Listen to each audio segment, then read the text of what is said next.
দর্শক আমন্ত্রণ 24 ঘন্টায় presented by Akij sunshine Jamuna television news আয়োজন। আপনার সঙ্গে থাকছে মাহফুজ মিশু। রাজনীতির বিভিন্ন বিষয় নিয়ে কথা বলি আমরা প্রতিদিন রাত 11টায় যমুনার স্টুডিও থেকে সরাসরি সম্প্রচারিত অনুষ্ঠানে।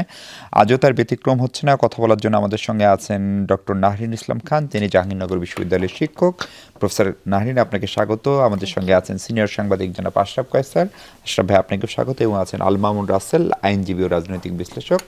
আল মামুন, আপনাকেও স্বাগত। আল মামুন, আপনাকে দিয়ে আলোচনাটা শুরু করতে চাই। আজকে বদিউল আলম মজুমদার সুশাসনের জন্য নাগরিকের নেতা হিসেবে দীর্ঘদিন পরিচিত। তিনি জুলাইয়ের সময়ে যে অন্তর্বর্তী সরকার তার সংস্কার কমিশনের অন্যতম সদস্য ছিলেন, ঐক্যমত্য কমিশনের।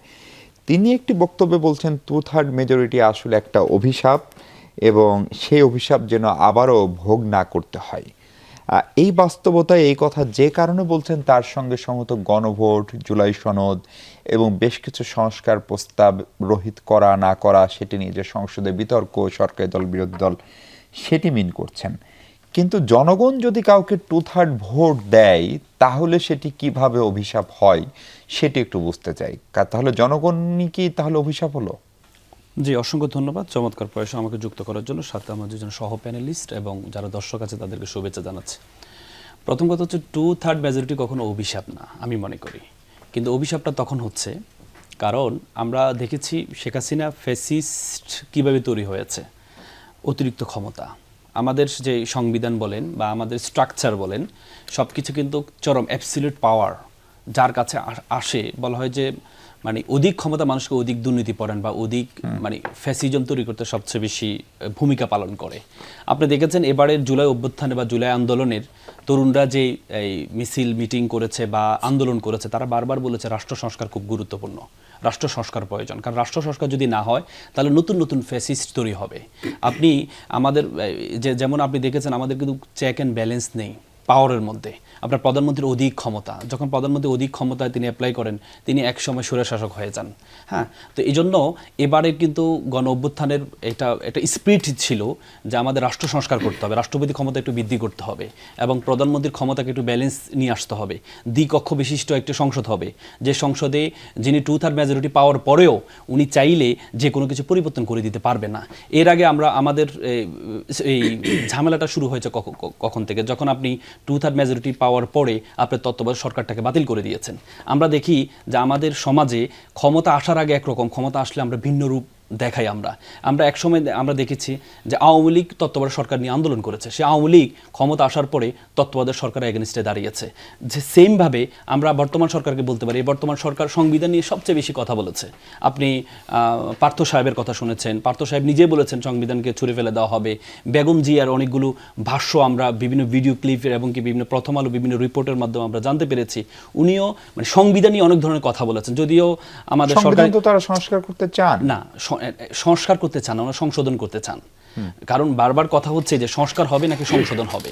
দেখেন, আপনি সংশোধন করলে, সংশোধন তো এর আগে অনেকবার সংশোধন হয়েছে, যে সংশোধন করেছে পরবর্তী সরকার এসে এই সংশোধনীকে বাতিল করে দিচ্ছে। কিন্তু সংশোধন করে আপনি রাষ্ট্র সংস্কার করতে পারবেন না। আপনি দেখেন, আমি জুলাই সংস্কারে বাদ দিলাম, আমি বিএনপির ইশতেহারের দিকে আপনি একটু তাকান।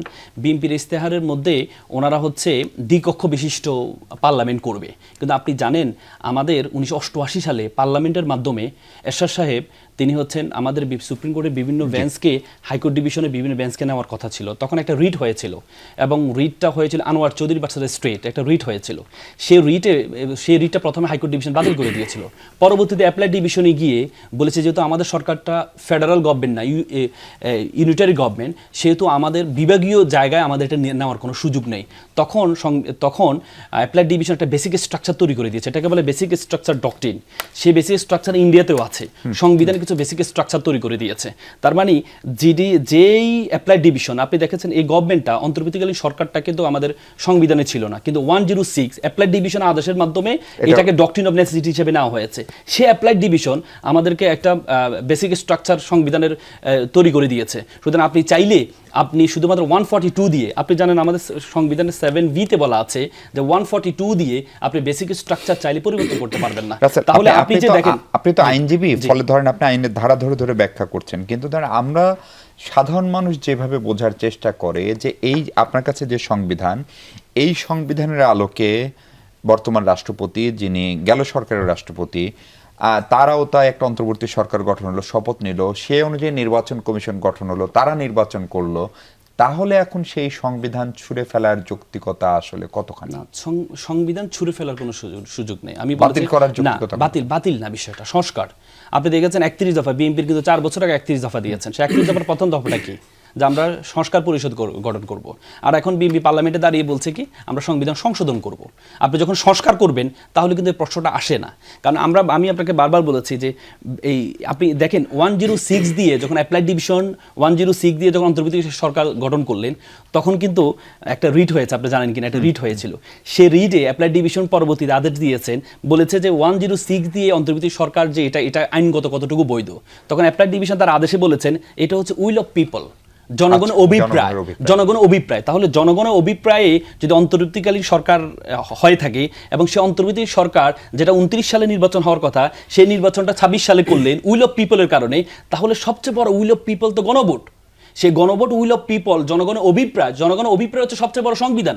আপনি আমাদের সংবিধানের সবচেয়ে বড়, আমরা বারবার বলি যে সার্বভৌম হচ্ছে পার্লামেন্ট সার্বভৌম নয়, জনগণের অভিপ্রায় হচ্ছে সবচেয়ে বড় সার্বভৌম।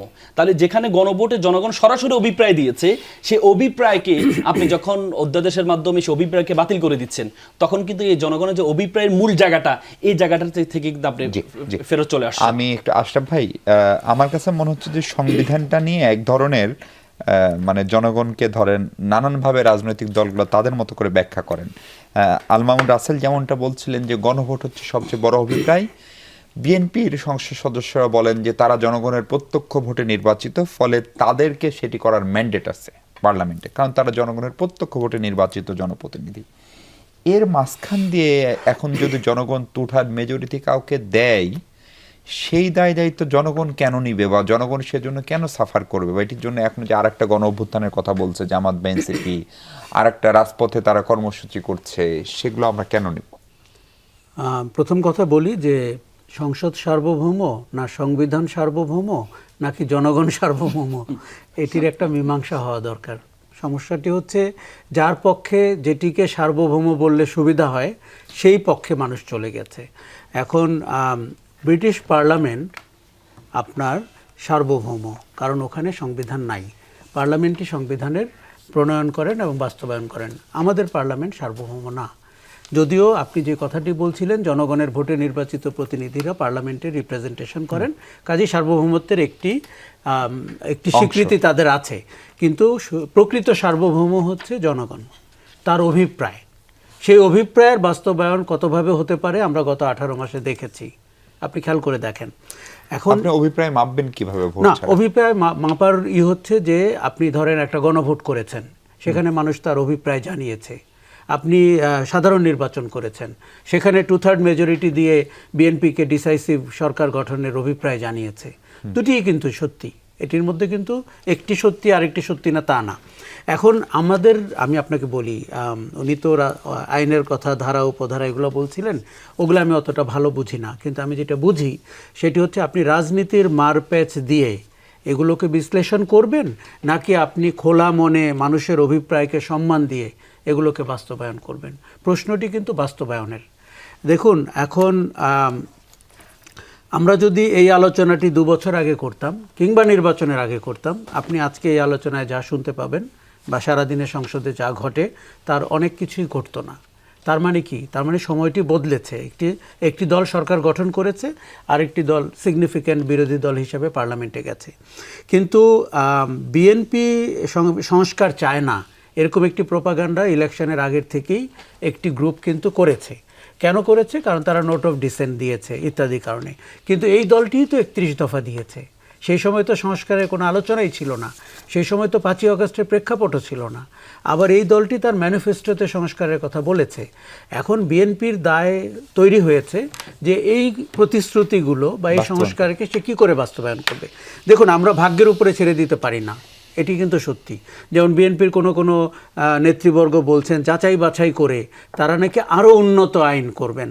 আমরা আরও উন্নত আইন চাচ্ছি না, আমরা মোটামুটি অনুন্নত আইন চাচ্ছি, যেটি গত 18 মাসে কিন্তু আমরা অথর্ব একটি সরকার দেখেছি। তাদের 2-4টি ভালো কাজের মধ্যে কিছু অর্ডিন্যান্স আছে সেই জায়গায়, যেমন মানবাধিকারের ব্যাপারে, গুম খুনের ব্যাপারে এবং বিচার বিভাগ স্বাধীন স্বকীয় এই জায়গাগুলোতে। এখন এগুলো যাচাই বাছাই করার জন্য যদি আপনি রহিত করেন বা স্থগিত করেন বা আগামীতে কোনো একদিন এর থেকে ভালো আইন রাষ্ট্রের জনগণকে আপনি উপহার দিবেন বলেন, আমার মনে হয় এই জায়গায় বিএনপিকে এই যে সংস্কারের ব্যাপারে সন্দেহের সূচনা এখান থেকে। এখন শোনেন, এই দলটি 17 বছর, কারণ যারা জুলাই অগাস্টে অভ্যুত্থানে ছিল তারা তো বড় জোর 40-50 দিনের গল্প, কিন্তু বিএনপি তো 17 বছরের সংগ্রামের গল্প। যত মানুষ গুম হয়েছে তার 80% তো বিএনপির, এবং আপনার যত মানুষ খুন হয়েছে, যত বেশি বিচার বিভাগকে ব্যবহার করে বিরোধী দলকে অপশাসনের জাতাকলে ফেলা হয়েছিল, সব তো বিএনপির। সেই দল কি করে মানবাধিকার প্রশ্নে, গুমের প্রশ্নে, বিচার বিভাগের মানে অযাচিত হস্তক্ষেপের জায়গায় নিজেকে আবার একটি শাসক দলের ভূমিকায় দেখতে পাচ্ছে, আমি কিন্তু বুঝতে পারছি না। আমি একটু প্রফেসর নাহিন আপনার কাছে এই প্রশ্নটা নিয়ে আসতে চাই। ধরুন, গুম অধ্যাদেশ বাতিল হচ্ছে যেই সংসদে, সেই সংসদে গুম হওয়া পরিবারের সদস্যরা আছেন, গুম হওয়া লোকজন আছেন। আমি জানি না ওনাকে প্রয়াত বলবো কিনা, ইলিয়াস আলী, তার অবস্থান এখনো বাংলাদেশের ওনার পরিবারকে কেউ জানাতে পারেননি, কোনো সরকারি জানাতে পারেননি। ফলে সেইখানে সেই অর্থে এটা যদি বাতিল হয়ে যায় 12 তারিখে, তারপরে গুমের আর কোনো সংজ্ঞা থাকবে না। ফলে রাষ্ট্রীয় বাহিনীগুলো আগের মতোই নিপীড়ক হয়ে উঠবে। ফলে এইটা তো বিএনপি নিজে যে ঘটনার শিকার, যেটার ভিকটিম, সেটা বিএনপি কেন করছে এবং এগুলো বলে কেন বিরোধীদেরকে, এই যে আজকে শিশির মনির সাহেব বলছেন যারা গণভোট মানবেন না তারা মুনাফেক, এরকম কথা বলার সুযোগ দিচ্ছে?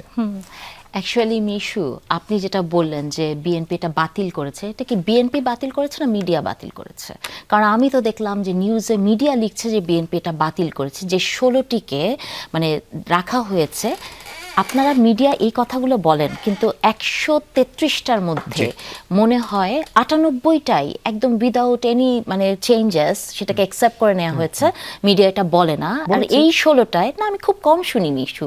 আমি প্রথম যে কথাটি শুনি যে বিএনপি বাতিল করে দিয়েছে, আশরাফ কায়সার ভাইও একটু বললেন, কিন্তু আমি আসলে এই জিনিসটা বলতে চাই যে বিএনপি তো বাতিল করে দেয় নাই।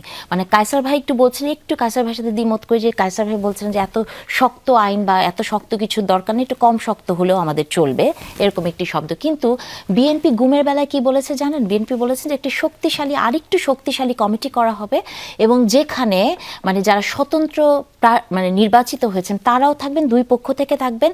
গুমের জন্য 10 বছরের কারাদণ্ড ধরা হয়েছিল, বিএনপি সেটাকে মৃত্যুদণ্ড দিতে চায়। এখন সমস্যাটা হচ্ছে এখানে যে যারা দেখতে নারী তার কি বলে না যে উঠোন বাঁকা ওর সামথিং কি একটা, তো বিএনপির অবস্থাটা হয়েছে এরকম। মানে এটা রোহিত হচ্ছে না, আপনি বলছেন না হচ্ছে না, 16টা তো রহিত হচ্ছে না, রহিত হচ্ছে 4টা, এবং এই 16টাকে যাচাই বাছাই করা হবে। এবং গুমের ক্ষেত্রে পার্টিকুলারলি এই জায়গাটাতে বলা হয়েছে যে আপনার মৃত্যুদণ্ড বিএনপি প্রপোজ করতে চায়। এবং তারপরে আরেকটা যেটা হচ্ছে যে আপনি তো জানেন যে কোন প্রেক্ষিতে, কিসের ভিত্তিতে এই গত 1.5 বছর এগুলো তৈরি করা হয়েছে। যারা তৈরি প্রণয়ন করেছেন তারাও তো প্রশ্নবিদ্ধ নয় মিশু, তারাও তো প্রশ্নবিদ্ধ। এখন একটা সরকার যখন ক্ষমতায় আসবে তাকে কি যাচাই বাছাই করতে হবে না গুম বা মানবাধিকারের মতো সবচেয়ে সেন্সিটিভ বিষয়গুলা যেগুলো এসছে ভেতরে কি আছে? এবং একটি সরকার চালাতে হলে তার আর্মির সাথে নেগোসিয়েশন করতে হয়, তার পুলিশের সাথে করতে হয়, তার একটা মানে সহ অবস্থানের দরকার হয়। এমন তো হতে পারে যে ভেতরে এমন কিছু আছে যেটা সহ অবস্থানকে ব্যাহত করবে। সেই জায়গা থেকে বিএনপি এটা বিচার বিবেচনায় নিয়ে পুনর্বিবেচনা করে আরো শক্তিশালী একটি কমিটি করছে। আপনি যাদের কথা বলেন, ধরেন শিশির মনি সাহেব মুনাফেক, আপনি এই যে ধরেন একটা সরকার 2 মাসও হয়নি মুনাফেক বলা শুরু হয়েছে। গত 1.5 বছরে জামাতি ইসলামীর মুখে সপ্তাহের শুরুতে আর সপ্তাহের শেষে 2 বার করে মুনাফেক, বেঈমান এগুলো শোনেননি? শুনেছেন তো। কিন্তু যখন মানে কোনো কিছু করতে যায়, যেমন ধরেন মুনাফেকের লক্ষণ কি, আপনি মুখ দিয়ে যেটি বলবেন সেটা আপনি করবেন না, এটাই তো মুনাফেক। কথা কাজে অমন। হ্যাঁ, ধরেন আপনি সকালবেলা বলছেন যে আমি জুলাই সনদে সাইন করব না, বিকালে যে সাইন করলেন। আপনি বলছেন যে আপনি সংবিধান আপনি করবেন না, কি বলে, শপথ নিবেন না, যে 1 ঘন্টা বসে থেকে আপনি শপথ নিয়ে গেলেন।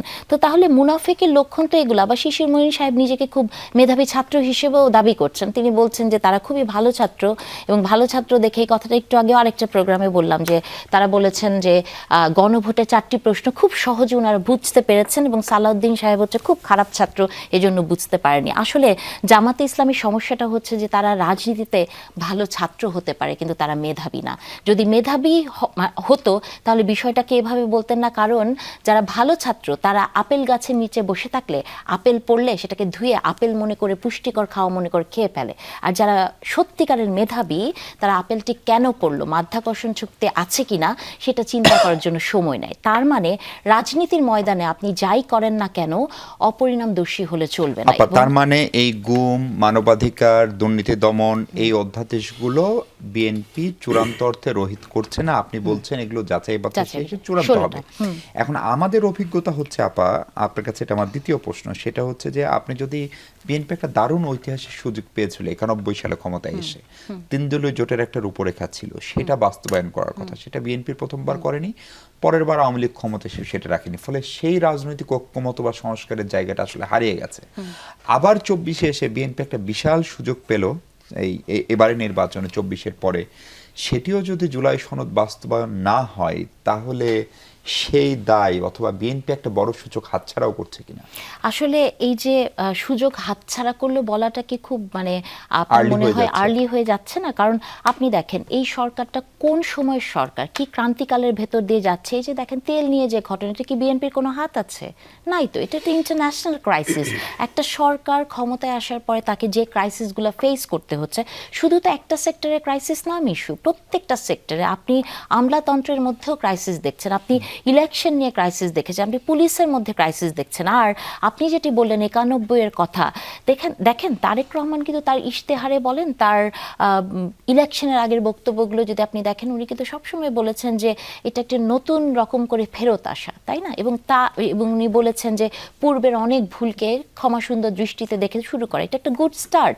এবং আপনি যদি ব্যক্তিগতভাবে প্রধানমন্ত্রীকে দেখেন, বাংলাদেশের ইতিহাসে মানে আপনাদের কাছে বা অনেকের কাছে এটা অতি নাটকীয় মনে হতে পারে, কিন্তু বাংলাদেশের ইতিহাসে কি এমন কোনো প্রধানমন্ত্রী আছেন যিনি তার সিকিউরিটি কমিয়েছেন? নাই কিন্তু। অথবা ধরেন প্রধানমন্ত্রী আপনি হন নাই, আপনি ইলেকশনে যাচ্ছেন, সেই মুহূর্তে কোনো দল যারা ইসলামের রাজনীতি করেন, যারা ওই বিশ্বাসটুকু রাখেন না যে জীবন মৃত্যু আল্লাহর হাতে, তারা এই মানব কর্তৃক সৃষ্ট সিকিউরিটির জন্য কত আস্ফালন করেছে, এরকমও তো হয়েছে। তো সেই জায়গা থেকে এগুলোকে অ্যাপ্রিসিয়েট করার দরকার। এবং আমি মনে করি যে আসলে শুধু বিরোধিতার খাতিরে বিরোধিতা না, একটা দল যখন ক্ষমতায় এসছে, একটা সরকার গঠিত হয়েছে মাত্র 46, 47, 48 দিন, এখনই যদি তাকে নির্মোহ বিশ্লেষণ করতে যান, তাহলে আমার মনে হয় এটা এক ধরনের পক্ষপাতিত্ব হবে। আর 30 সেকেন্ডে যদি আপনি এটা একটু বলেন, ধরেন এই প্রশ্নটা কেন উঠছে, কারণ সরকার আঙ্গুলের ভোটের দাগ শুকানোর আগে অনেকগুলো কাজ করেছে, ভালো উদ্যোগ, যেমন ধরেন আপনার ফ্যামিলি কার্ড, কৃষকের জন্য কার্ডের ব্যবস্থা করছে, ফলে এটাও কিন্তু বৈশ্বিক সংকটের মধ্যেই করা হচ্ছে। সরকার একদম জনগণের স্বার্থের কথা বা জনপ্রিয়তার কথা বিবেচনা করে প্রতিদিন 200 কোটি টাকা কেবল জ্বালানি তেলে ভর্তুকি দিচ্ছে। ফলে সেটি যদি করা হয় তাহলে জুলাই সনদ বাস্তবায়নের একটি সময়সীমা আছে, সেই সময়সীমাটা যদি পার হয়ে যায়, আপনি যে কারণগুলো বললেন সেই কারণগুলো খুবই যৌক্তিক, তাহলে সেই দোষটা সময়সীমা তো পার হয়ে যায়নি। এবং মিশু যে কথাটা আশরাফ কায়সার ভাই বলছেন যে এখন কিন্তু এক ধরনের হয় না, মাঝে মাঝে এক একটা ন্যারেটিভ তৈরি হয়। 15 বছরের ন্যারেটিভ ছিল হচ্ছে বিএনপি স্বাধীনতা বিরোধী এবং এতিমের টাকা মেরে খাওয়ার দল, তাই না? তারপরে হলো যে বিএনপি শুধু ইলেকশন চায় কারণ ক্ষমতার লোভ। এখন শুরু হয়েছে যে বিএনপি আসলে সংস্কার চায় না। কায়সার ভাই বলেছেন যে বিএনপি তো সংস্কারের জিনিসটি শুরু করেছে 2014 থেকে। তাহলে আপনারা কেন মনে করছেন যে বিএনপি জুলাই সনদ, তারা বলেছেন যে জুলাই সনদ আমরা অক্ষরে অক্ষরে বাস্তবায়ন করব, কিন্তু কোন পদ্ধতিতে হবে, পদ্ধতিটা নিয়েই মনে হয় সমস্যা হচ্ছে। জি আশরাফ কায়সার, আপনি জুলাই সনদ বিএনপি আনুষ্ঠানিকভাবে বলছে অক্ষরে অক্ষরে বাস্তবায়ন করবে, কিন্তু সংসদে অনেক আলোচনা, নেতাদের অনেক কথাবার্তায় এই একটা ন্যারেটিভ তৈরি হচ্ছে, যেটা প্রফেসর নাহিন বলছিলেন, এটা কি তাহলে পুরোটাই একটা কনস্পাইরেসি থিওরি, নাকি বিএনপি আসলেই এটি নিয়ে বিএনপির আন্তরিকতার অথবা সেটার বহিঃপ্রকাশেরও কিছু খানিকটা ঘাটতি আছে? দেখুন, যখন 8 মাস ব্যাপী আলোচনা চলছিল ঐকমত্য কমিশনে, তখন আমি বিএনপির বড় দল হিসাবে এই যে নোট অফ ডিসেন্ট সত্ত্বেও অনেক সংস্কারের ব্যাপারে একমত হওয়াকে দারুণ প্রশংসা করছিলাম। কারণ আমরা সবাই প্রেডিক্ট করতে পারছিলাম কোনো দুর্ঘটনা না ঘটলে বিএনপি ক্ষমতায় আসবে, কাজে বিএনপি বুঝে শুনে কথা বলছিল। দেখুন, অন্যদের কিন্তু এটা বলা অনেক সহজ। ধরেন আজকে এক নেতা এক দলের পক্ষে সবচেয়ে বিপ্লবী সংস্কার বলা, কিন্তু বিএনপির পক্ষে সেটা সম্ভব না। আবার এই যুক্তিটিও ঠিক না। ইদানিং বিএনপির কেউ কেউ বলছেন যে আপনারা তো আগে সরকার চালাননি, সরকার চালাতে হলে কিভাবে চালাতে হয় আমরা জানি এবং আমরা সেই পথে আগাচ্ছি। দেখুন, পৃথিবীর সব কিছু পরিবর্তনশীল এবং বাংলাদেশ কখনো জুলাই আগস্ট আগে দেখেনি। আবার আগামীতে যেটি দেখবে সেটা হয়তো জুলাই আগস্ট না, নতুন কিছু। এখন বর্তমান যুগের সরকার হচ্ছে, সরকার হবে সীমিত, মানে সরকার আপনার ঘাড়ে নিঃশ্বাস ফেলবে না, সরকার আপনাকে দমবন্ধ সিচুয়েশনে ফেলবে না, আপনাকে লিবারেট করবে, আপনাকে কথা বলতে দিবে এবং আপনার সৃজনশীলতাকে বিকশিত করবে। এগুলো তো ঠিক। এবং বিএনপির প্রধান, দেশের প্রধানমন্ত্রী 17 বছর বিলেতে ছিলেন, সেই দেশ থেকে উনি দারুণ সব জিনিস রপ্ত করেছেন, আমরা প্রতিদিন টের পাই এবং ভূয়সী প্রশংসা করি। বাংলাদেশ কোনো দিন দেখেনি তার রাষ্ট্রের প্রধানমন্ত্রী এইভাবে, সরকারের প্রধানমন্ত্রী এইভাবে আচরণ করতে পারেন। কিন্তু আপনি ধরেন ডক্টর নেহরিন বলছিলেন যে গুমের ব্যাপারে, যে সরকারে থাকতে হলে প্রভাবশালী অংশ, সেনাবাহিনী, স্পর্শকাতর, তাদের সাথে সহাবস্থান করতে হয়। এভাবে যদি আপনি সব বিষয়কে বিবেচনা করতে থাকেন, তাহলে জনগণ আপনাকে যে 2/3 মেজরিটি দিয়ে রাষ্ট্র পরিচালনায় পাঠালো, সে কি পাবে? শোনেন, আমরা ভোটের সময় জনগণের ভোট নিয়ে উচ্ছ্বসিত হই, 2/3 পেলে মনে করি পুরো দেশ আমার দিকে তাকিয়ে। আর ক্ষমতায় গেলে সেনাবাহিনী, র্যাব, পুলিশ, বিডিআর, ব্যুরোক্রেসি, দুর্নীতিযুক্ত বিচার বিভাগ, এদেরকে সাথে নিয়ে সহাবস্থান করে কোনো রকমে জোড়াতালি দিয়ে দেশটা চালাবো। ওই বেচারা জনগণ আবার 4.5 বছর অপেক্ষা করবে আরেকটি ভোট দেওয়ার জন্য। এই গণতন্ত্র থেকে তো আমরা মুক্তি চাচ্ছি। শোনেন, এইভাবে যুক্তি দেখালে গুমের ব্যাপারে আপনি একটা অংশের পক্ষে বলতে হবে যে আমরা কিন্তু এই জুজুর ভয় অনেক দেখেছি। একসময় ক্যাম্পাসগুলোতে জামাত শিবিরের সন্ত্রাস দেখেছি এবং বলা হতো জামাত নাকি আনটাচেবল। সেই জামাতকে আমরা দেখেছি কি করে টাচ করতে হয়। সেনাবাহিনীর লোকদের নাকি বিচার করা যায় না। আমরা দেখেছি 13 জন অফিসার সবুজ রঙের এয়ার কন্ডিশন বাস থেকে কোর্টে নামছেন। আপনি 111-এর ষড়যন্ত্রে যারা জড়িত, গত সপ্তাহে তাদেরকে গ্রেফতার করা শুরু হয়েছে। রাষ্ট্রের কাছে আইনের চোখে প্রধানমন্ত্রী থেকে শুরু করে পিয়ন পর্যন্ত সবাই সমান। এই জিনিস যদি বাংলাদেশের গণতন্ত্র 2026 সালে জোর গলায় বলতে না পারে, তাহলে আমরা পিছিয়ে যাচ্ছি। সবার আগে বাংলাদেশ কিন্তু পেছনের দিকে হাঁটতে পারে না, তাকে সামনের দিকে হাঁটতে হবে। রাসেল, আমি বিরতিতে যাব, আপনি একটু ছোট করে বলবেন এই জুলাই সনদ বাস্তবায়ন আপনাদের এই সংশয়টা কেন? নাকি যেটা প্রফেসর নাহিন বলছিলেন যে আপনারা আসলে একটা ন্যারেটিভ দাঁড় করাতে চাচ্ছেন, যেমন 5 আগস্টের পরে বিএনপি আর চাঁদাবাজ প্রায় সমর্থক হয়ে গিয়েছিল এবং ধারণা করা হয় যে সেটা একটা ন্যারেটিভ তৈরি করা হয়েছিল বিরোধী পক্ষ থেকে। দেখেন, বলা হয় যে মর্নিং শোজ দ্য ডে, সকাল দেখলে বুঝতে পারবেন দিনটা কেমন যাবে। আপনি জুলাই সনদের প্রথম এই ছিল যে শপথ যখন নিবে 2টা শপথ নিতে হবে, একটা হচ্ছে জেনারেল অ্যাসেম্বলি শপথ আর একটা হচ্ছে গণপরিষদের শপথ, 2টা শপথ ছিল। এটা জুলাই যে সংস্কার আদেশের মধ্যে লেখা আছে। আপনি প্রথম দিনে একটা শপথ নিয়ে আরেকটা শপথকে ডিনাই করলেন। কেন ডিনাই করলেন? আপনি বললেন যে সংবিধানে নেই শপথটা, তাহলে সংবিধানে যদি শপথটা নেই, আপনি বললেন যে সংবিধান আমরা যুক্ত করব, যুক্ত করে তারপরে শপথটা নিব, এটা বলেছেন। তাহলে আপনি আমাকে বলেন, সংবিধানে এমন অনেক কিছু আছে যেটা আমরা প্রকাশ করে ফেলছি। যেমন আমাদের সংবিধানে এই স্বাধীনতার ঘোষকের বিষয়ে 6ষ্ঠ তফসিলে বলা আছে শেখ মুজিবুর রহমান সাহেব, কিন্তু অলরেডি আমাদের স্বরাষ্ট্রমন্ত্রী উনি সংসদে দাঁড়িয়ে বলেছেন স্বাধীনতার ঘোষক হচ্ছে এই জিয়া রহমান সাহেব। তাহলে আপনি তো তখন বলেন নাই আমরা আগে সংশোধন করব, যুক্ত করে তারপরে আমরা বলুন। দেখেন, একজন মন্ত্রী কিন্তু 2টা শপথ নেয়, একটা হচ্ছে সংসদ সদস্য শপথ আর একটা হচ্ছে মন্ত্রীর শপথ। মন্ত্রীর শপথের মধ্যে কিন্তু মেনশন করা থাকে যে আমি সংবিধান সংরক্ষণ করব।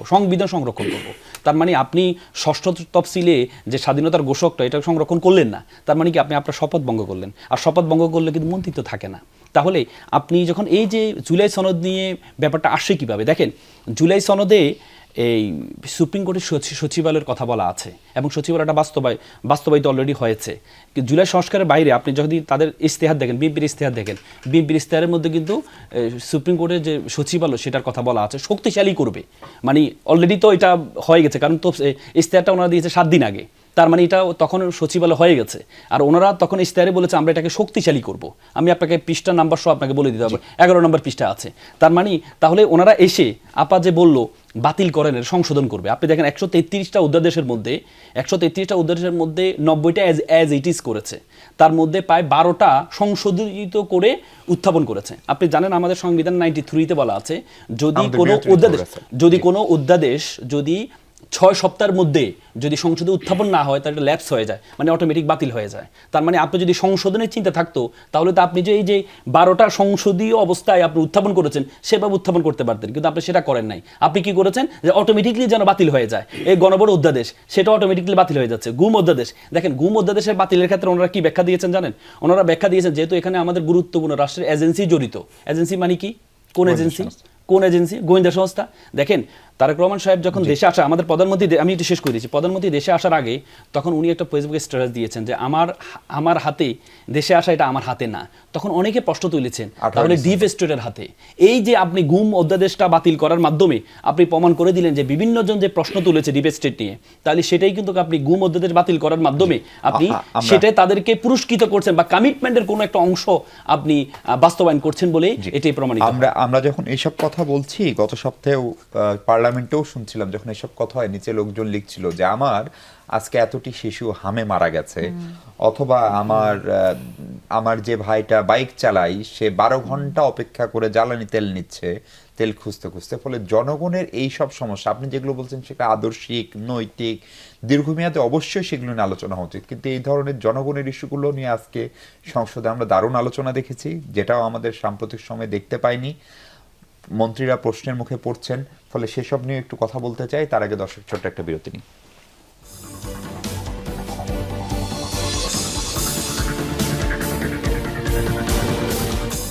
দর্শক বিরতির পর স্বাগত আরেকবার। আমরা কথা বলছি সমসাময়িক পরিস্থিতি নিয়ে। আলমামুদ রাসেল, আমরা যখন সংসদে, টকশোতে এইসব বিষয়ে কথা বলি, আজকে দেখলাম যে এই যে হামে যে মৃত্যু এবং শতাধিক শিশুর মৃত্যু, একদম ছোট ছোট শিশু, ফলে এই ধরনের ঘটনা কিন্তু আমরা আমি যতদূর মনে পড়ে 78 পরবর্তী বাংলাদেশেই দেখি নাই, যে বরং বাংলাদেশ সারা পৃথিবীতে একটা উদাহরণ। আমাদের সব সরকার সম্প্রসারিত টিকাদান কর্মসূচি, সেখানে এটার কারণ অনুসন্ধান করে দেখা গেল যে আগের সরকার নির্ধারিত সময়ে টিকা কেনেনি বা কেনার বরাদ্দ দেয়নি। এখন সাময়িকভাবে ম্যানেজ করার চেষ্টা করা হচ্ছে নানাভাবে, কিছু কিছু অঞ্চলে শুরু হয়েছে, বাকিটা হবে। ফলে এই শতাধিক শিশু মৃত্যুর দায় আসলে কে নেবে? আপনারা তো লয়ার, আপনারা অনেক সময় স্বপ্রণোদিত হয়েও মামলা করেন। যদি এখানে মামলা করতে বলা হয়, কাকে আসামি করে মামলা করতে? দেখেন, প্রথম কথা হচ্ছে হামের যে বিষয়টা, প্রায় 113, এখন বলা হবে 135 জনের মতো শিশু জীবন দিয়েছে। আসলে আমাদের তো সেই দেশের স্ট্রাকচার নাই। যদি উন্নত বিশ্বের স্ট্রাকচার হতো তাহলে একটা শিশু মারা গেলে কিন্তু হয়তো স্বাস্থ্যমন্ত্রী অথবা স্বাস্থ্য পরিচালক, মহাপরিচালক যিনি পদত্যাগ করতেন, কিন্তু এটা আমাদের দেশে নেই। আমাদের দেশে এটাকে খুব ভালোভাবেও মানে অ্যাড্রেসও করা হচ্ছে না। প্রথম কথা হচ্ছে হামের বিষয়টা কিন্তু 2019 সাল থেকে হামের টিকা দেওয়া বন্ধ হয়ে গেছে। যে দ্বিতীয় ডোজের যে টিকা দেওয়ার ছিল সেটা কিন্তু করোনা আসার পরবর্তীতে কিন্তু এটা বন্ধ হয়ে যায়। এবং অন্তর্বর্তীকালীন সরকারের সময় এটা কিন্তু খুব ডিসেম্বরে খুব অ্যালার্মিং আকারে অনেকে জায়গা থেকে বলা হয়েছে। স্বাস্থ্য অধিদপ্তর 2022 সালে সম্ভবত শেখ হাসিনা ভ্যাকসিন অ্যাওয়ার্ডও পেয়েছে। প্রথম দিয়েছিল, দ্বিতীয় ডোজটা দেওয়া হয়নি। দ্বিতীয় ডোজটা না দেওয়ার কারণেই কিন্তু এটা শুরু হয়েছে।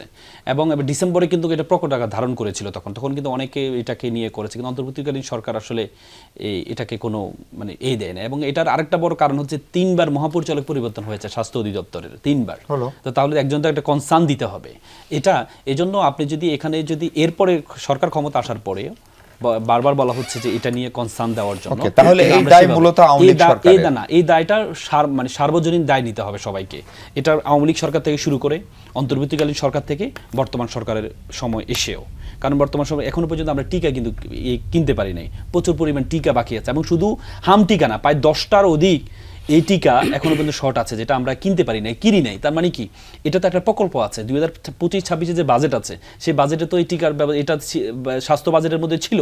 তাহলে আপনি স্বাস্থ্য বাজেটের মধ্যেই আপনার ছিল এটা, আপনি টিকাটা কিনলেন না, অথচ যেটা বাজেটে ছিল না। আপনি দেখেন আমাদের কিন্তু ফ্যামিলি কার্ডের বিষয়টা কিন্তু বাজেটে ছিল না, কিন্তু 25-26 বাজেটে ছিল না। আপনি অন্য একটা খাত থেকে এনে শুধুমাত্র দিয়েছেন, আপনি সেটা দিয়েছেন। কিন্তু আপনার তার চেয়ে বড় কথা হচ্ছে যেটা বাজেটে ছিল, আপনি জানেন বাজেটে যেটা বাহিরে, সেটা যদি আপনাকে বিতরণ করতে হয় বা অন্য বাজেটে নিতে হয়, তাহলে এটা সংসদে পাস করতে হয়। যদি সংসদ চলো সেদিকে আমরা কনসার্ন না দিয়ে আমরা এই যে টিকার দিকে কনসার্ন দেওয়া দরকার ছিল আমাদের, কারণ এটা আমাদের এতটুকু শিশুদের পুরো জীবনটা রয়ে গেছে। কিন্তু এটা বয়স্করা যদি চলে যায়, তাদের বয়স শেষের দিকে চলে আসে, কিন্তু শিশুদের পুরো জীবনটা রয়ে গিয়েছে।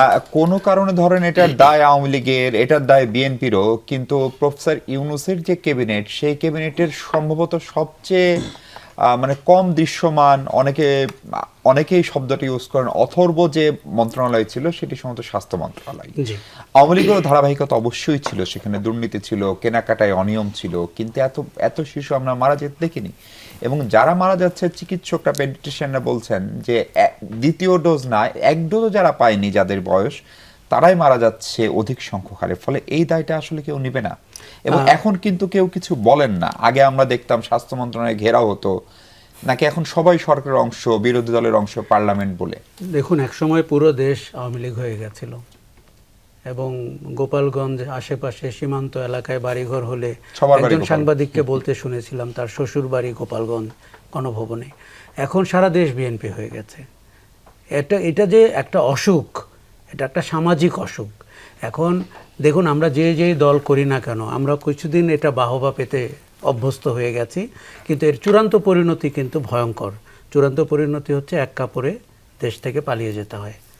এখন আমি আপনাকে বলি, এই যে অন্তর্বর্তী সরকারের প্রধানত দায় অন্তর্বর্তী সরকারের, তারা 18 মাস ছিল, এবং তাদের সবচেয়ে খারাপ উপদেষ্টাটি এবং অসুস্থ যিনি, শারীরিক এবং মানসিকভাবেও নিশ্চয়ই, তিনি কি ক্যাটাগরিতে উপদেষ্টা হয়েছিলেন, এই প্রশ্নের উত্তর ডক্টর ইউনূসকে উনি যতদিন বেঁচে থাকবেন কোনো একদিন বলতে হবে। এবং আমাদের স্বাস্থ্যখাত নিয়ে নয়ছয় করার অধিকার তাকে কে দিয়েছিল? কাজেই এই 18 মাসের সরকারকে আমি প্রধানত দায়ী করব। দেখুন, ওই সরকারে আমরা শিক্ষক, একাডেমিক, এনজিও অনেককে যুক্ত হতে দেখেছি। মূলত ঠগ এবং বাটপাররা এই অন্তর্বর্তী সরকারে অংশ নিয়েছিল। কোনো একজন বাটপার 5 থেকে 8 তারিখে তার উপদেষ্টা পদ নিশ্চিত করার জন্য বাংলাদেশের 12টা বাজিয়ে দিয়েছিল। সরকারের চরিত্রটি কি হবে, শপথ কোথায় নেবে, এবং আসলে কি সংবিধানের অবস্থান কি হবে। আজকে যেই বিতর্ক আমরা সংসদে করছি, প্রতি মিনিটে 2 লাখ টাকা করে খরচ করে, সেটার সূচনা কিন্তু 5 থেকে 8ই অগাস্টে হয়েছে। এরা আবার এখন গণমাধ্যমে আসছে সাফাই গাইতে এবং নিজেদের পক্ষ অবলম্বন করতে। আমাদের গণমাধ্যমকে আরও শক্তিশালী হতে হবে কাউন্টার প্রশ্ন করার জন্য। এখন আমি আপনাকে বলি, আমাদের গণমাধ্যম বোধহয় না, সেটা একটি বিদেশি গণমাধ্যমে গেছে, কিন্তু আমি বলছি যে অ্যাক্রস দ্য মিডিয়া আমাদেরকে আরও সৎ এবং সাহসের সাথে জবাবদিহিতার আওতায় আনতে হবে। সুবেশধারী লোক হোক, রাজনীতিবিদ হোক, মানে আমরা যেন পার্থক্যটি না করি। কেন এই যে আজকে যে আপনার শিশুদের স্বাস্থ্যের ঘটনা, হামের টিকা নিয়ে যেটা হচ্ছে, এটি একটি শাস্তিযোগ্য অপরাধ। আমরা দেখতে চাই কেউ একজন শাস্তি পাচ্ছে এবং গুটি কয়েক মানুষের শাস্তি হচ্ছে। এই দেশের সমস্যা হচ্ছে অজুহাত বলে একটি ব্যাপার আছে, সবাই আরেকজনকে খুঁজে বের করে কে দায়ী। আমি দায়ী এই কথা বলার সাহস 55 বছরে কাউকে আমরা দেখিনি। কাজেই আমি বলবো অন্তর্বর্তী সরকারের আরেকটা জিনিস আপনি মনে রাখবেন, আমরা কি কোভিড ভুলে গেছি? কোভিডের টিকা ভুলে গেছি? আওয়ামী লীগের 16 বছরে বড় দুর্নীতি যদি জ্বালানি হয়ে থাকে, দ্বিতীয় দুর্নীতি ছিল হেলথ। আপনার ওই মন্ত্রীটাকে মনে আছে, অন্ধকার সুড়ঙ্গ থেকে কথা বলতেন, কি যে অদ্ভুত দেশ হয়ে গেছিল। কাজে কোভিডের কিন্তু কোনো অডিট হয়নি। আমরা জানি না কত টাকায় টিকা কেনা হয়েছে, কার থেকে কেনা হয়েছে, আদৌ ডোজগুলো বাংলাদেশের জেনুইন ডোজ ছিল কিনা। এরকম করে যেই দেশ চলতে থাকে, দেখুন আমরা কেন বারবার এই যে 45 দিনের সরকারকে সমালোচনা করতে হচ্ছে, আমাদের প্রত্যাশা তো ভিন্ন। আমাদের প্রত্যাশা আগের কালো সরকারগুলোর মতো না। এই তরুণ প্রধানমন্ত্রী, প্রথমবারের মতো এমপি, এবং বিলেতে থাকা মানুষ, তার জীবনযাপন ভিন্ন, কিন্তু আমরা তার সাথে তার দলের ফারাক দেখতে পাচ্ছি। আমরা তার সাথে তার মন্ত্রিসভার ফারাক দেখতে পাচ্ছি, কথা এবং কাজের অমিল দেখতে পাচ্ছি। কাজে এই জায়গাটিতে এসে আপনাকে একটা বলি, এই মানুষ কিন্তু খুব বীতশ্রদ্ধ, এই সংস্কার আর শুনতে চায় না। পার্লামেন্টে সংবিধানের যে কপচানি সেটাও মানুষ লাইক করছে না। আর যারা উত্তর গেটে জমায়েত হতে চাচ্ছেন তাদের ভবিষ্যৎ কিন্তু ভালো না। দেখুন, সাধারণ মানুষ বুঝতে পারে তিনি কি পেলেন। তার তো হামের টিকা, তার তো হামের টিকা প্রায়োরিটি, তার তো 2 কিলোমিটার মোটর বাইকে বসে থাকা প্রায়োরিটি। আপনি জানেন, আমি আজকে মোটর বাইকের সাথে শিকল দিয়ে পা বেঁধে রেখে একজনকে ঘুমাতে দেখেছি যাতে চুরি না হয়ে যায় মোটর বাইকটি। এইটা সাধারণ মানুষের রাজনীতি। কাজে আমরা তো পার্লামেন্টে এটা আলোচনাই দেখছি না, অর্থনীতি নিয়ে কোনো আলোচনা নাই। প্রফেসর নাহারিন, এই আমরা দেখছি যে একটা অন্তর্বর্তীকালীন সরকারের রেখে যাওয়া কিছু ঘটনা বা তার আগের সরকার রেখে যাওয়া অনেক কিছু বিএনপিকে উত্তরাধিকার সূত্রে পেতে হয়েছে। ক্রাইসিস ম্যানেজমেন্টের চেষ্টা করছে, কিন্তু আজকে একজন আইনজীবী রিটও করেছেন ডক্টর ইউনূস সহ সব উপদেষ্টার ওই সময়ের দেশ থেকে নিষেধাজ্ঞা আছে একটা লিগ্যাল নোটিশ। বাতাসে একটা খবর ঘুরছে 1/11-এর সময় নির্বাচন কমিশনার ছিলেন একজন উপদেষ্টা, তাকে যে কোনো সময় অ্যারেস্ট হতে পারে, তিনি যে কোনো সময় অ্যারেস্ট হতে পারেন, যেহেতু 1/11-এর কুশীলবরা অনেকে অ্যারেস্ট হচ্ছে। ফলে এইসব করতে গিয়ে জনস্বাস্থ্যের বিষয়গুলো খানিকটা উপেক্ষিত বা অবহেলিত হয়ে যাচ্ছে কিনা জনগণের মানসপটে বিএনপির নীতি নির্ধারণে? আসলে রাসেল কিন্তু অনেক সুন্দর করে অনেকগুলো পয়েন্ট বললেন হামের টিকা নিয়ে, কিন্তু হতে পারে, মানে আমি এই আপনার প্রশ্নের পার্টিকুলার উত্তর দেওয়ার আগে বলি যে হতে পারে রাসেলের রাজনৈতিক মতাদর্শের কারণে উনি একটা কথা বলেননি। সেটি হচ্ছে যে আপনার কি মনে আছে মিশু, গত 1.5 বছর অ্যান্টি ভ্যাকসিনের ওয়াজ করে বাংলাদেশে কিভাবে সাধারণ মানুষের ব্রেনের ভিতর ঢুকিয়ে দেওয়া হয়েছে, ওয়াজ করে প্রতিনিয়ত বলা হয়েছে টিকা দেওয়া বেদাত। আপনার কি মনে হয় না যে যে দেশে সাক্ষরতার হারকে আপনি শিক্ষিত ধরেন সেই সব দেশে এই সব ওয়াজের একটা রিফ্লেকশন মানুষের জীবনে পড়ে? তাহলে আপনি যখন ধরেন আমরা অন্তর্বর্তীকালীন সরকারকেই টিকা কিনে নিই সেটার জন্য অপরাধী বলছি, আমরা শেখ হাসিনা সরকারকে বলছি অপরাধী, কিন্তু এই মানে যারা ধর্মীয় গোষ্ঠী যারা দিনের পর দিন ওয়াজ করে বলেছেন যে টিকা দেয়া যাবে না, হ্যাঁ টিকা বেদাত, তাদেরও কি কোনো দায় নাই? বা সেই সব রাজনৈতিক দলগুলোর পৃষ্ঠপোষক, তাদের পৃষ্ঠপোষক যারা, তাদের কি দায় নাই? অবশ্যই দায় আছে। এখন আপনি যেটা বলছেন যে দেখেন সংসদে যে কথাটা আশরাফ কায়সার ভাই বলছেন, একটুখানি বললেন বিরতির সময়, বলছেন যে সংস্কার এগুলো বললে আসলে পরে মানুষ লাঠি নিয়ে দৌড়াবে আমাদের, হ্যাঁ, কারণ দেখেন সংসদ শুরু হয়েছে, কতগুলো সংসদের অধিবেশন চলে গেল, আজকেই প্রথম আমরা মনে হয় হামের টিকা নিয়ে কথা শুনলাম, আমাদের কথা শুনলাম, তাই না? কিন্তু এতদিন পর্যন্ত কিন্তু জুলাই সনদ, এই সংস্কার, এগুলোর মধ্যেই ছিলাম। কিন্তু আমাদের উচিত, একটা সাধারণ মানুষ কি চায় মিশু, সাধারণ মানুষ কিন্তু এই আমি যতটুকু মনে করি যে ওইটা একটা হাইপ ছিল না জুলাইয়ের পরবর্তীতে, যে আপনার এটা সংস্কার করতে হবে, সংস্কার একটা সিনোনিমস হয়ে গেল উন্নয়নের। কিন্তু সাধারণ মানুষ আসলে চায় কি? দ্রব্যমূল্য। সাধারণ মানুষ চায় কি? বেঁচে থাকার নিশ্চয়তা। এবং যেটি আজকে কায়সার ভাই একটি কথা বললে যে শিকল দিয়ে পা বেঁধে রেখেছে, হ্যাঁ, তার মোটর বাইকটি যাতে চুরি না হয়ে যায়, তাহলে এগুলোই হচ্ছে সাধারণ মানুষের চাওয়া। এখন বিএনপি, যেমন ধরেন বিএনপি এই স্টেপটা নিবে কি করে সংসদের ভেতর? কারণ সংসদের এক পক্ষ তো আছেই সারাদিন হচ্ছে এই সংস্কার নিয়ে কথা বলবে। কালকে একটি জিনিস আপনি দেখেছেন যে জুলাই আহত যারা ছিলেন তারা কিন্তু কালকে সংসদে দাওয়াত পেয়েছে, গিয়েছে, একটা হট্টগোল হয়েছে। তাদের একজনের আজকে আমি ইন্টারভিউ শুনলাম যে হাসনাত এবং নাহিদ তাদেরকে বলেছেন যে আপনারা রাজপথে নামেন না কেন। তো তাহলে এটাই যদি আপনার মেন্টালিটি হয় যে আপনাকে এই বিষয়গুলোকে নিয়ে রাজপথে নামতে হবে, তাহলে আপনাকে মনে রাখতে হবে যে বিরোধী দলে কারা বসে আছে, তারা কি আসলে সত্যি জনগণের ভাগ্যের উন্নয়ন চায় না কি চায়। আর রাসেলকে আরেকটি কথা বলতে চাই, এটা আমি অনেককেই শুনলাম উনার রাজনীতির মতাদর্শের যারা বা এনসিপি, তারা বলেন, যদি এটাতে ভুল নাই কিন্তু ক্রোনোলজিতে ভুল আছে, তারা সবসময় বলেন যে বিএনপির 31 দফার প্রথমটাই হচ্ছে সংবিধান সংস্কার। এটা একটা ভুল কথা। আপনি বিএনপির ওয়েবসাইটে দেখতে পান তাদের প্রথমটা হচ্ছে বৈষম্যহীন এবং সম্প্রীতিমূলক একটি রাষ্ট্র গঠন। হ্যাঁ, বিএনপির সংস্কার আছে, কিন্তু 1 নাম্বার বলে যেভাবে বলা হয়, ওই বিএনপির কপালে আসলে সবসময় তাই হয়তো যে মিস ইনফরমেশন, ডিসইনফরমেশন দিয়ে বিএনপির প্রতি একটি ন্যারেটিভ তৈরি করা হয়। আশরাফ কায়সার ভাইকে আর একটা লাইন শুধু বলি, সেটা হচ্ছে কায়সার ভাই বলছিলেন যে আর্মি বা এগুলোকে ম্যানেজ করা, হ্যাঁ, এইভাবে করে চলবে কিনা। সহ অবস্থান মানেই কিন্তু কম্প্রোমাইজ করা না। হ্যাঁ, একটা সরকারকে চালাতে সহ অবস্থানের দরকার আছে, কিন্তু সহ অবস্থান মানেই মাথা নিচু করা না। এবং আপনাকে ভুলে গেলে চলবে না যে এদেশের পুলিশকে কিন্তু মানে আমাদের মানে জনগণ বান্ধব হতে হবে। হ্যাঁ, জি, একটা বিরতি নেই, দর্শক ফিরছে, আবারও আমাদের সঙ্গে থাকুন।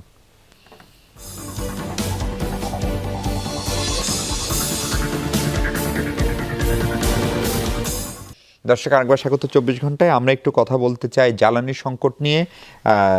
প্রফেসর নারিন, আপনাকে দিয়ে শুরু করি এবার। এই যে জ্বালানি সংকট মোকাবেলায় আমরা কি আসলে একটু দ্বিধান্বিত? ধরেন একবার রেশনিং করলাম, সেটা বাদ দিলাম, যে রেশনিং করলাম সেটা কাজ করলো কিনা প্রশ্ন আছে।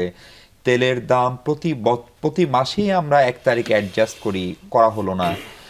প্রত্যেক দিন সরকার 200 কোটি টাকা করে ভর্তুকি দিচ্ছে। কোনো না কোনোভাবে এই টাকা তো সরকারকে তথা দেশের জনগণকে পরিশোধ করতে হবে। সারা পৃথিবীর সব দেশ দাম বাড়িয়েছে। স্কুল কলেজ অনলাইন হবে কি হবে না সেটা নিয়ে সরকার দ্বিধান্বিত। ফলে ক্রাইসিস ম্যানেজমেন্টে কি বাংলাদেশ একটু পিছাচ্ছে, নাকি নতুন সরকার বলে একটু দ্বিধান্বিত, নাকি অনেক বেশি জনতুষ্টিবাদ সরকারের মাথায় ভর করেছে? না, আসলে হচ্ছে যে ক্রাইসিস ম্যানেজমেন্টে দ্বিধান্বিত না বলে এটা বলাটা মনে হয় সমীচীন যে ক্রাইসিস ম্যানেজমেন্ট করার আপ্রাণ চেষ্টা করছে। হ্যাঁ, এটা তো সত্যি মিশু। সাধারণ মানুষ কি বোঝে যে 200 কোটি টাকা ভর্তুকি? বোঝে না। সে কিন্তু দেখতে পাচ্ছে যে তেলের দামটি বাড়ে নাই।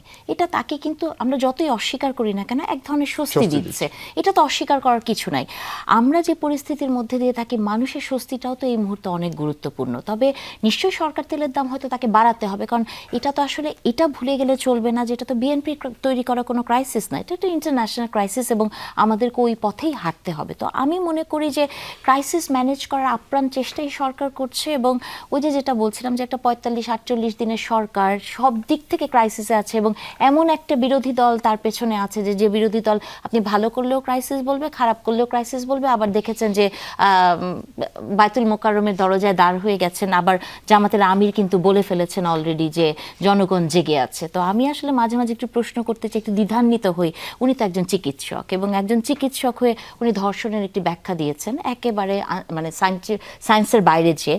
আবার ধরেন জেগে থাকতে বলছে, উনি তো জানার কথা যে আসলে 7 থেকে 8 ঘন্টা ঘুম না হলে মানুষের শরীর খারাপ হবে। তো ওরকম একটা জায়গায় থেকে জনগণকে শরীর খারাপের দিকে উদ্বুদ্ধ না করে জনগণকে আসলে একটু রেস্টের কথা বলা হয়, দেয়াটাই উচিত। আবার দেখবেন হাসনাত আজকে বলেছেন যে হাসনাতের কাছে মনে হচ্ছে যে তারেক রহমান আসলে প্রধানমন্ত্রী না, তারেক রহমান সালাউদ্দিন সাহেব প্রধানমন্ত্রী। যে কথাটা না আমার কিন্তু ইন্টারিমের সময় সবসময় মনে হতো যে ডক্টর ইউনূস আসলে প্রধান উপদেষ্টা না, হয়তো নাহিদ, সার্জিস বা হাসনাতরাই প্রধান উপদেষ্টা।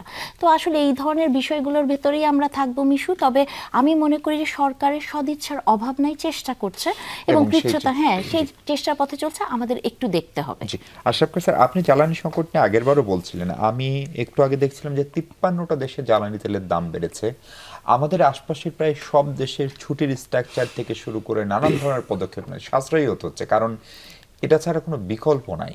আমরা অকটেনে কেন আমি ভর্তুকি দিব সেটা একটি প্রশ্ন। অবশ্যই ডিজেলে ভর্তুকি দিতে হবে, ডিজেলের সঙ্গে কৃষি উৎপাদন, পণ্য পরিবহন জড়িত। নাকি সরকার এখনো প্রশাসনকে পুরোপুরি নিয়ন্ত্রণ নিতে পারেনি, বাস মালিক সমিতিকে নিয়ন্ত্রণে নিতে পারেনি, ফলে তারা যে ধরনের তেলের দামে বাড়াক সেটা জনজীবনে একটা ভয়ঙ্কর নেতিবাচক প্রভাব ফেলবে, সেই ভয়টাও পাচ্ছে। এখানে সরকার জনতুষ্টির বিষয়টি বিবেচনা করেছে। অ্যান্ড আমার ধারণা মানে তাদের ইন্টেনশনের কোনো ঘাটতি নাই, কিন্তু তাদের সক্ষমতার ঘাটতি আছে সরকারের।